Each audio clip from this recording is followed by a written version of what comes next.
everyone, welcome back to the channel, and today we are making beetroot latte. So instead of your traditional latte with espresso, this one is caffeine free. We are making more of a frothy beetroot flavored milk. This is a beverage I love drinking at the end of the day when I want something cozy and caffeine free.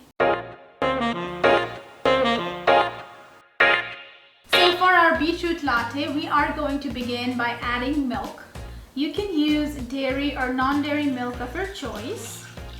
To that, I'm going to add some beetroot powder.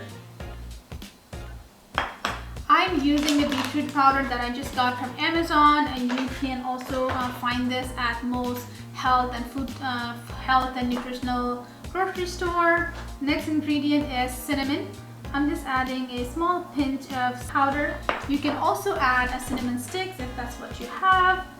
And I'm going to give it a quick whisk. You want to make sure everything is well incorporated, okay? You don't want any bumps, you don't want any lumps. So it's starting to froth up already, right?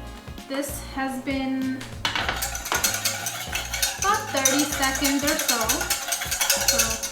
I'm also adding a tiny pinch of salt because I like the sweet and salty earthy combination. So when your milk comes to a bit of a simmer, the latte is pretty much ready. The only thing that is left now is to add our sweetener. You can add maple syrup, honey, or any other sweetener of your choice. I'm adding honey today, so I'm going to add them separately because I don't want to heat up my honey. Then I'm going to pour my beetroot latte in here. Then give it a quick stir so the honey is mixed well in. So now we have our beetroot latte. So let me take a sip.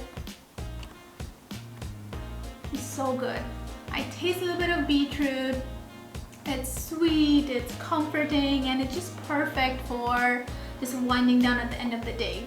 I really hope you will give beetroot latte a try and let me know what you think. I'll see you all next time. Until then, please take care and don't forget to subscribe, like, and share the channel. Bye!